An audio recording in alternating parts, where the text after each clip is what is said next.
Kalau kita punya barang apa saja yang harus dizakati. Dan tentu ini perlu pembahasan khusus di fikih zakat ya. Tapi sekurang-kurangnya kita mengetahui apa saja yang harus dizakati. Ya, diantaranya zakat harta apa ya?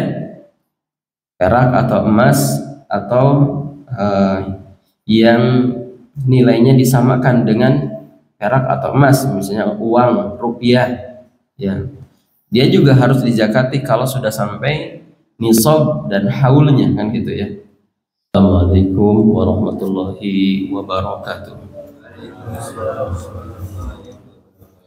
Alhamdulillahirabbil alamin wassalatu wassalamu ala asyrafil anbiya'i wal mursalin sayyidina wa maulana Muhammadin wa ala alihi wa sahbihi ajma'in. Bapak-bapak, ibu-ibu hadirin jamaah salat subuh rahimakumullah. Alhamdulillah, kita bersyukur kepada Allah di pagi hari ini. Allah Subhanahu wa taala masih memurniakan kepada kita kesempatan untuk bisa hadir di masjid, melaksanakan sholat subuh, melaksanakan salah satu kewajiban yang pokok dalam agama kita. Dan insya Allah kita akan melanjutkan dengan kajian rutin kita, dan kita dalam atau masih dalam pembahasan tentang dosa-dosa besar ya. Di pertemuan sebelumnya kita telah menyebutkan 4 dosa besar, di antaranya syirik, membunuh, kemudian sihir ya. Dan kita melanjutkan dosa besar yang kelima. Jadi kemarin itu yang pertama syirik, membunuh, sihir, meninggalkan sholat ya. Nah sekarang yang kelima, dosa besar yang kelima adalah tidak mau membayar zakat.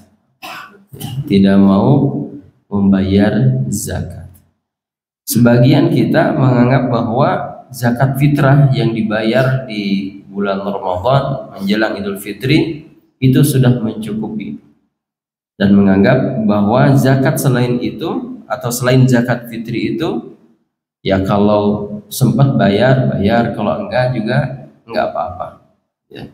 Nah ini adalah pemahaman yang keliru, pendapat yang sangat-sangat keliru.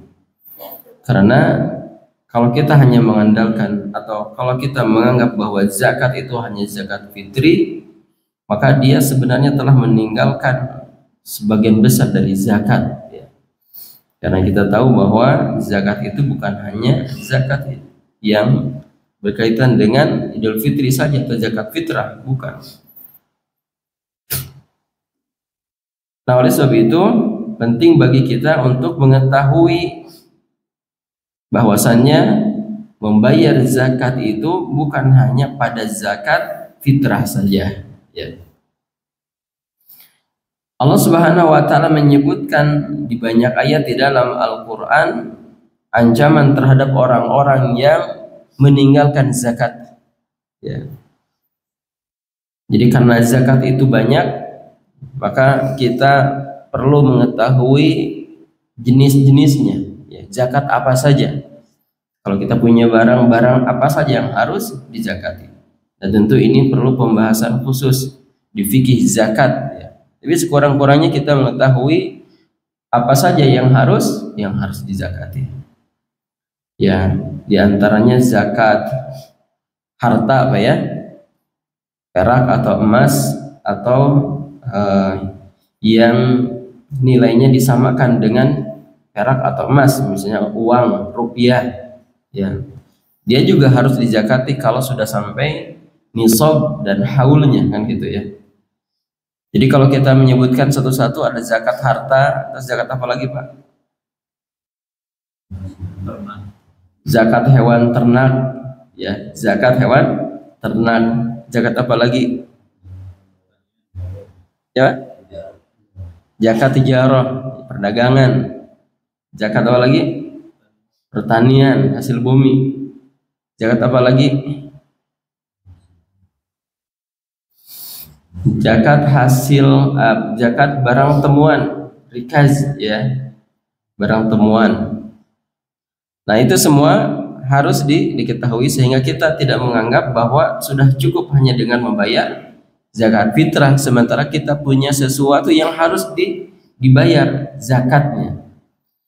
Allah Subhanahu wa taala menyebutkan dalam surat Fussilat, wa wailul lil musyrikin, celaka orang-orang yang menyekutukan Allah Subhanahu wa taala.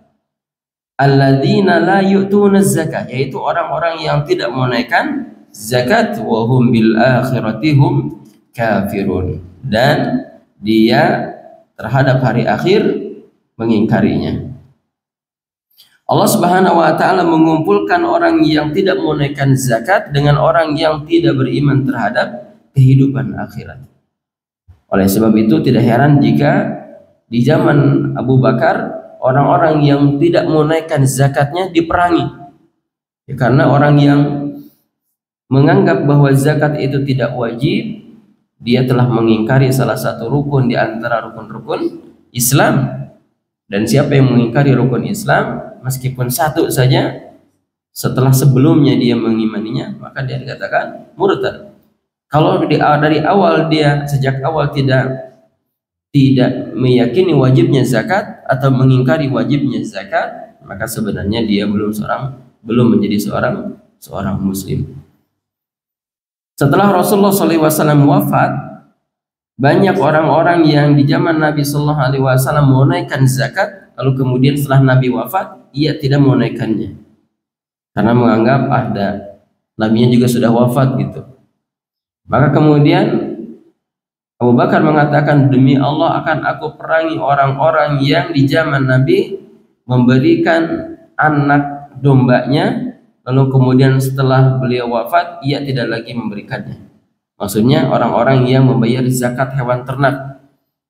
Setelah Nabi wafat, ia tidak lagi menunaikan zakatnya. Oleh Abu Bakar radhiyallahu anhu diperangi, ya, diperangi. Yang namanya diperangi konsekuensinya ya mati. Ya.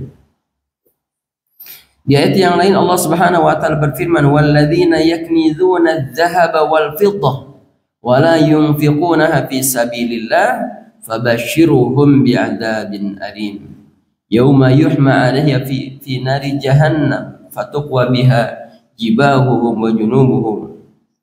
Orang-orang yang menyimpan emas dan perak dan tidak menginfakannya di jalan Allah, maka berikanlah kabar gembira kepada mereka bahwa mereka akan mendapat azab yang pedih.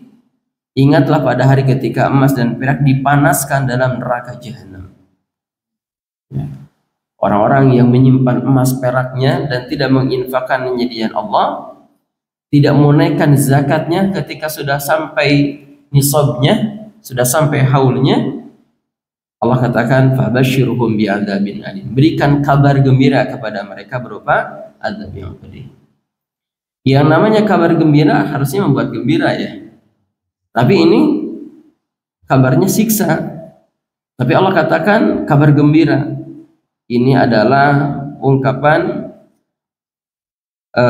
sebaliknya, maksudnya penghinaan ya terhadap orang-orang yang enggan menunaikan zakat dari zakat hartanya, dari emas dan peraknya. Allah Subhanahu wa taala akan memanaskan emas dan peraknya itu, hartanya itu di hari kiamat di dalam neraka jahanam, fatuqwa biha jibahuhum wa junubuhum wa dhuhuruhum. Lalu kemudian Allah Subhanahu wa taala akan menyetrikakannya ya ke punggungnya, ke wajahnya. Kemudian Allah katakan hadza ma kanaztum. Ini nih yang dahulu kamu simpan, yang dahulu kamu tumpuk-tumpuk, yang tidak ditunaikan zakatnya.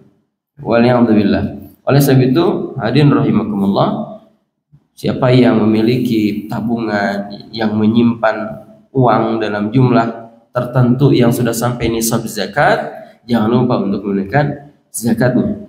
Demikian juga yang menyimpan emas dalam jumlah yang banyak, menyimpan perak ya. Meskipun kalau sekarang jarang ya orang yang menyimpan emas dan perak, lebih banyak yang menyimpan uang. Kalau zaman dulu ya uangnya emas dan perak, dinar dan dirham. disetrikakan kepadanya, lalu kemudian dikatakan hadza ma kanaztum, ini yang dahulu kalian simpan, yang kalian timbun, sembunyikan, tidak dikeluarkan haknya. Wala yahsabanna alladhina yabkhuluna bima atahumullahu min fadlihi huwa khairan lahum bal huwa syarrun lahum sayutawwaquna ma bakhilu bihi yawmal qiyamah walillahi miratsus samawati wal ardh wallahu bima ta'maluna khabir. Dan jangan sekali-kali orang yang kikir dengan apa yang diberikan Allah kepada mereka dari karunia-Nya mengira bahwa kikir itu baik bagi mereka, padahal kikir itu buruk bagi mereka. Harta yang mereka kikirkan itu akan dikalungkan di lehernya pada hari kiamat. Milik Allah lah warisan apa yang ada di langit dan di bumi. Allah Maha teliti terhadap apa yang kamu kerjakan.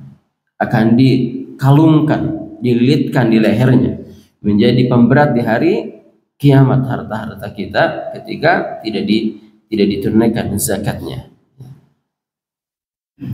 Nabi sallallahu alaihi wasallam bersabda tentang orang yang menolak menunaikan zakatnya. Man mana'aha fa in akhiduha wa syatra malihi azmatan min azamati Rabbana azza wa jalla. Siapa yang tidak mau membayar zakat, maka sungguhnya kami akan mengambilnya dan mengambil separuh hartanya sebagai suatu ketetapan antara ketetapan-ketetapan yang telah ditetapkan oleh Rabb kami azza wa jalla. Ya. Hadirin rahimakumullah, zakat itu aslinya itu diambil, ya. Makanya ada istilah amil, ya, petugas zakat, karena hukum asalnya zakat itu diambil. Allah katakan khudh min amwalihim shadaqatan tutahhiruhum wa tuzakkihim biha. Khudh, ambil. Artinya seharusnya OPZ itu, ya, badan amil zakat itu mengambil. Dia punya data tentang sifulan-sifulan yang memiliki harta yang punya kewajiban zakat. Lalu kemudian setiap tahunnya ia mengingatkan, ya, lalu kemudian mendatangi rumahnya dan mengambil zakatnya. Karena zakat itu tutahhiruhum wa tuzakkihim biha, mensucikan, membersihkan jiwa dan harta orang-orang yang memiliki harta. Ya, zakat itu mensucikan jiwanya dari kecintaan kepada harta, sehingga kemudian kecintaannya semata-mata kepada Allah Subhanahu wa taala, dan memang demikianlah seharusnya seorang muslim, seorang mukmin. Lalu kemudian ia juga membersihkan hartanya. Nah, sementara di kita kan enggak, ya, di kita enggak. Lembaga-lembaga zakat hanya nunggu saja. Sekalinya nunggu, lalu kemudian orang mengatakan ini saya bayar zakat harta saya dengan perhitungan yang enggak jelas. Dari harta berapa, ya, jumlah hartanya berapa, lalu kemudian yang dikeluarkan juga berapa. Mungkin ada yang tepat, mungkin ada yang lebih, mungkin juga ada yang kurang. Mengingat bahwa banyak yang belum paham tentang hitung-hitungan zakat. Nah, oleh sebab itu hadirin rahimakumullah, wajib bagi orang-orang yang berharta, ya, bagi orang-orang yang punya kewajiban zakat untuk mengetahui hitungan-hitungannya. Nabi sallallahu alaihi wasallam bersabda, awwalu thalathatin yadkhulun nar. Ada 3 golongan orang yang pertama kali akan masuk neraka. Mereka adalah pertama amirun musallatun wadu sarwatin. Yang pertama amirun musallatun, pemimpin yang diktator, pemimpin yang berlaku keras, memaksa terhadap orang-orang yang dipimpinnya, ya, para pemimpin diktator. Yang kedua wadu sarwatin la yuaddi haqqallahi fi malihi, orang yang memiliki harta dan tidak menunaikan hak dari hak Allah Subhanahu wa taala pada hartanya. Punya harta tapi dia tidak menunaikan hak Allah, artinya dia tidak membayarkan zakatnya. Kemudian wa faqirun fakhurun, orang fakir yang sombong. Sudah fakir sombong lagi. Ya, kalau orang-orang kaya meskipun salah ya punya alasan gitu kenapa dia sombong. Dia menganggap karena punya harta banyak ya, kemudian dia berlaku sombong. Ini orang fakir. Ya, orang fakir nggak punya apa-apa tapi berlaku sombong. Orang kaya yang sombong jelek, buruk ya. Karena sombong itu bagaimanapun keadaannya tercela, buruk ya. Termasuk orang kaya yang sombong juga buruk. Tetapi orang fakir yang sombong lebih buruk lagi. Ya. Orang fakir yang sombong lebih buruk lagi.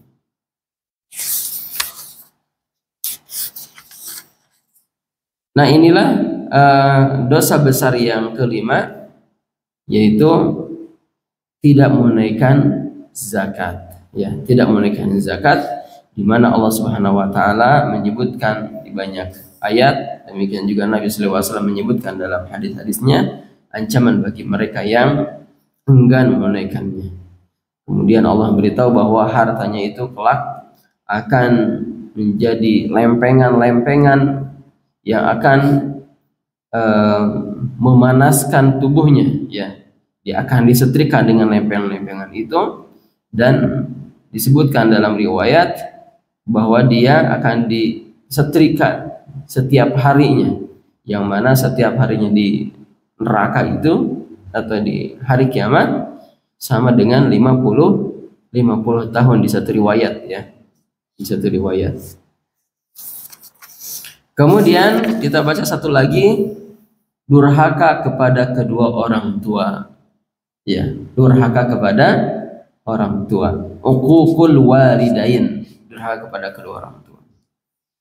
Kalau kita lihat, kita akan menemukan banyak sekali dalil baik dalam Al-Qur'an maupun hadis di mana Allah Subhanahu wa taala menggandengkan perintah untuk mentauhidkan Allah dan perintah untuk berbuat baik kepada kedua orang tua. Perintah untuk menyembah hanya kepada Allah dan perintah untuk berbuat baik kepada kedua orang tua. Kita tahu bahwa perintah untuk mentauhidkan Allah, mengesahkan Allah, beribadah hanya kepada Allah adalah perintah yang paling pokok dalam agama ini. Allah Subhanahu wa taala mengutus para nabi untuk ini, agar manusia menyembah hanya kepada Allah. Allah Subhanahu wa taala juga menurunkan Al-Qur'an, menurunkan kitab-kitab yang paling utamanya agar manusia tidak memberikan persembahan peribadatan kecuali hanya kepada Allah Subhanahu wa taala. Ini perkara yang pokok. Lalu kalau kemudian setelah perintah mentauhidkan ini digandengkan dengan perintah untuk berbuat baik kepada kedua orang tua, maka dikatakan oleh para ulama ini menunjukkan bahwa berbuat baik kepada kedua orang tua adalah perintah yang paling pokok di dalam agama setelah tauhid. Ya, setelah tauhid. Oleh sebab itu, kalau tauhid itu atau kalau tauhid merupakan perintah yang paling pokok, maka konsekuensinya syirik yang merupakan lawan tauhid adalah dosa yang paling besar. Dan kenyataannya begitu. Syirik itu dosa yang paling besar. Jika amal atau perkara utama setelah tauhid adalah berbuat baik kepada kedua orang tua, maka dosa terbesar kedua setelah syirik adalah durhaka kepada kedua orang tua. Di dalam Al-Quran Allah menyebutkan diantaranya di surat Al-Isra 23, wa qadha rabbuka alla ta'budu illa iyyah wa bil walidaini ihsana. Dan Tuhanmu telah memerintahkan, telah menetapkan agar kamu jangan menyembah selain kepada Allah Subhanahu wa taala, selain kepadanya, dan hendaklah kamu berbuat baik kepada kedua orang tua, ibu bapa. Lalu kemudian Allah menyebutkan imma yablughanna indakal kibara ahaduhuma aw kilahuma fala taqul lahumā uffin wa la tanharhumā wa qul lahumā qawlan karīmā. Jika salah seorang di antara keduanya atau kedua-duanya sampai usia lanjut dalam pemeliharaanmu, maka sekali-kali janganlah engkau mengatakan kepada mereka perkataan ya, dan janganlah engkau membentak keluarganya, dan ucapkanlah kepada keduanya perkataan yang baik. Wakhfid lahuma janahad dzulli minar rahmah, dan hendaklah rendahkanlah dirimu terhadap keduanya dengan penuh kasih sayang. Ayat ini memberikan semacam panduan bagaimana berbuat baik kepada kedua orang tua. Ya, di antaranya kalau nanti udah usia lanjut sudah menyusahkanmu, ya, jangan mengatakan sesuatu yang menyakiti mereka, yang menyusahkan hati mereka, yang membuat dada mereka sempit. Di sini dikatakan ucapan ya. Kan orang-orang yang sudah tua, yang sudah sangat sepuh, sudah pikun, umumnya kan menyusahkan orang sekitarnya. Nah, seorang anak yang mendapati orang tuanya dalam kondisi seperti itu, dia tidak boleh mengeluh, ya, dengan mengatakan atau kalimat-kalimat yang semisal dengan itu, yang intinya saya bosan, saya capek, saya nggak mau gitu. Ya, bahkan sebaliknya, wa qul lahuma qawlan karim, ucapkanlah untuk mereka ucapan yang baik, ucapan yang menyenangkan, ucapan yang membahagiakan, ucapan yang membuat mereka nyaman. Ya. Waqfid lahuma janahad dzulli minar rahmah, rendahkanlah dirimu terhadap keduanya. Ya, meskipun anak itu setelah setelah dewasanya menjadi orang yang berhasil, sukses, memiliki kedudukan yang tinggi, ya, dan seterusnya, tetapi di hadapan kedua orang tua dia adalah anaknya, ya, dia harus merendah, ya, karena apa yang ia peroleh, apa yang ia capai tidak lepas dari jasa kedua orang tuanya. Ya. Waqfid lahuma janahad dzulli minar rahmah wa qur rabbirhamhuma kama rabbayani shaghira. Kemudian hendaklah ia mendoakan kedua orang tuanya, ya. Kemudian ia mengenang bagaimana kedua orang tuanya dahulu adalah orang yang paling mencintainya. Di saat yang sama, kedua orang tuanya tidak membutuhkan dirinya, tetapi mereka mencintainya dengan puncak kecintaan. Ya. Hadirin rahimakumullah, Nabi SAW bersabda, "Ala unabbiukum bi akbaril kabair." Inginkah aku tunjukkan kepada kalian dosa-dosa yang paling besar? Ya, Nabi kemudian menyebutkan dosa-dosa besar itu. Al-isyraku billah, Nabi mengatakan syirik kepada Allah. Ya. Wa uququl walidain. Lalu kemudian Nabi menyebutkan durhaka kepada kedua orang tua. Baru kemudian yang ketiga, wa qatlun nas, membunuh manusia, wa syahadatuz zur, dan sumpah palsu. Kembali lagi disebut tuh, durhaka kepada kedua orang tua. Ya. Nabi juga bersabda, ridallahi fi ridal walid atau walidain, wa sukhtullahi fi sukhtil walid. Keridhaan Allah ada pada keridhaan orang tua, dan kemurkaan Allah juga ada pada kemurkaan orang tua. Artinya kalau orang tua itu ridho kepada seseorang, maka insya Allah Allah pun ridho kepadanya. Dan kalau Allah Subhanahu wa taala, atau kalau seseorang itu dimurkai oleh kedua orang tuanya, maka Allah pun akan murka kepadanya. Ya. Meskipun ini perlu rincian, ya, perlu dilihat. Karena ada kalanya ada orang tua yang ridho kepada anaknya ketika anaknya melakukan sesuatu yang dilarang oleh agama. Ya, misalnya orang tua melarang anak perempuannya berjilbab, lalu anaknya nurut dan orang tuanya ridho kepadanya. Nah, yang seperti ini tidak berarti Allah juga akan ridho kepadanya, karena orang tua ini telah melakukan sesuatu yang mendatangkan murka Allah. Meskipun dia ridho kepada anaknya, maka tidak serta-merta anaknya ini mendapatkan ridho Allah Subhanahu wa taala. Bahkan sebaliknya, anak ini mendapatkan dosa dan kemurkaan Allah Subhanahu wa taala, karena dia lebih memilih untuk taat kepada kedua orang tua dalam perkara maksiat kepada Allah Subhanahu wa taala. Nabi mengatakan la ta'ata li makhluqin fi ma'siyatil khaliq. Tidak ada ketaatan kepada makhluk dalam maksiat kepada Allah Subhanahu wa taala. Ya. Jadi ketika orang tua memerintahkan kepada sesuatu yang hukumnya mubah, boleh, nah, terlebih lagi kepada sesuatu yang diperintahkan oleh agama, lalu kemudian si anak nurut dan orang tua kemudian menjadi ridho kepadanya, maka Allah pun ridho. Ya. Dan sebaliknya. Al-walidu awsatu abwabil jannah. Fa in syi'ta fahfadh fa in syi'ta fadayyi'. Orang tua adalah pintu surga yang paling dekat. Jika engkau berkehendak, maka peliharalah mereka. Dan jika engkau berkehendak, maka sia-siakanlah mereka. Seorang tua itu pintu surga yang paling dekat.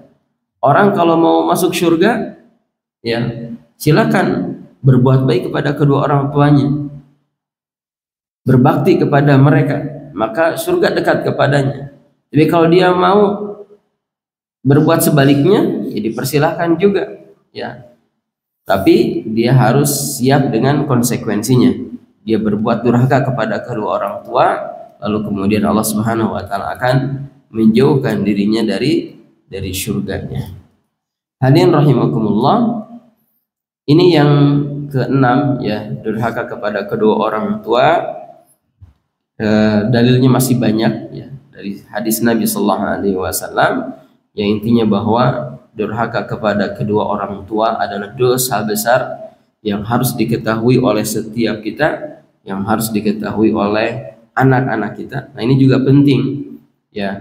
Kadang ada anak yang kurang berbuat baik kepada kedua orang tuanya karena orang tuanya tidak mengajarkan kepadanya tentang masalah birrul walidain dan bahayanya uququl walidain. Oleh sebab itu orang tua hendaknya mengajarkan kepada anak-anaknya tentang keutamaan berbuat baik kepada kedua orang tua, tentang hak orang tua dari anak-anak mereka, dan mengajarkan kepada mereka tentang buruknya durhaka kepada kedua orang tua dan besarnya dosa di sisi Allah Subhanahu wa taala. Semoga Allah Subhanahu wa taala mengaruniakan kepada kita taufik untuk bisa meninggalkan, menjauhi dan menjaga diri kita dari dosa-dosa besar. Subhanakallahumma bihamdik asyhadu an la ilaha illa anta astaghfiruka wa atubu ilaik. Wa sallallahu ala Muhammadin wa ala alihi wa sahbihi wa sallam. Assalamualaikum warahmatullahi wabarakatuh.